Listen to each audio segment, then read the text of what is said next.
I jump on calls almost every day with other entrepreneurs, and they all say the same stuff. And I'm sat here like, it's all stuff I went through. So, it is very common. You see it so much. Entrepreneurs, a lot of them feel like they've got this cap on their success, or the ones who are absolutely thriving, they might get to a certain level thinking it's going to bring them all the fulfillment in the world, but they're not. And that's another issue.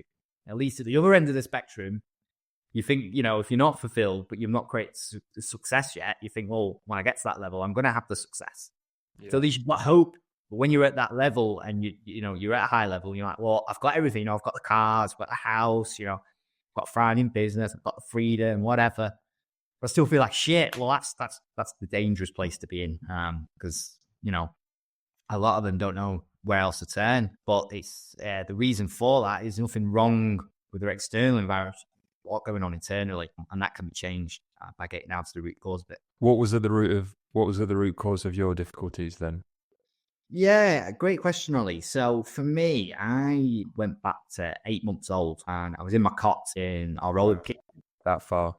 And yeah, so it wasn't like a HD picture that came up for me. It was more of like an intuitive feeling. But everything that happened, which I'll get into in a second, I confronted my mum and my dad about it. And they're divorced, right? So they haven't spoken for years. So I confronted them both separately about this what happened. And they confirmed everything, both of them individually, which was like a real edification for me.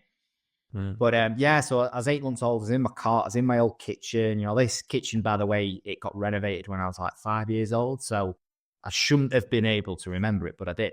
I could remember the color of the tiles, the layout of the room, where the doors and windows were. I could hear the TV in the background. I could feel the temperature of the room. And when I was in that car, I witnessed an argument between our parents.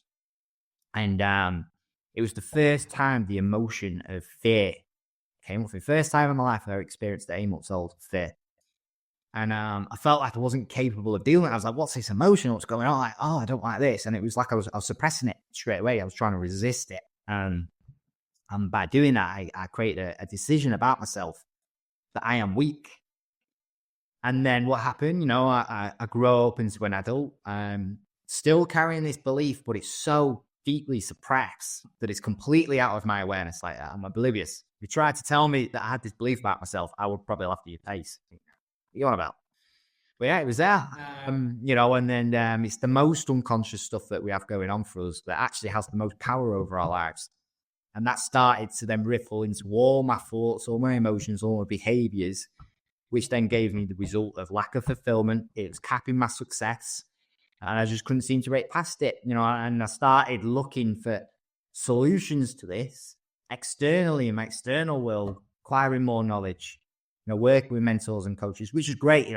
It's needed. You need skills and stuff to create more success in your life. But that wasn't the problem for me. The problem was internally. And the only way to address that was to address it internally at the very root cause. So yeah, that's what it was it. And, I kind of went back to that place and using the cutting edge techniques that my coach Craig does use, that I also use as well now.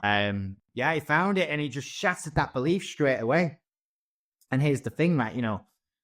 The way beliefs work is most people will focus on like a surface level belief, or maybe slightly just out of the awareness and the unconscious.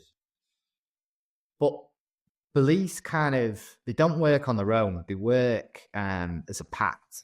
So I'll give you an example of what I mean by this. You believe in space, right? What, as in the thing up there, or? Yeah, the big, space, galaxies, all that stuff. Oh, yeah.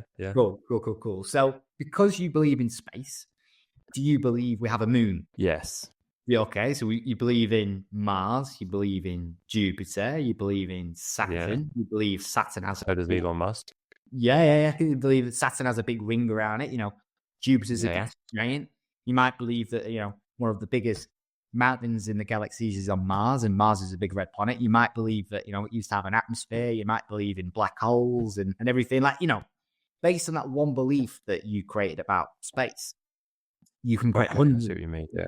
There's hundreds of beliefs you can create.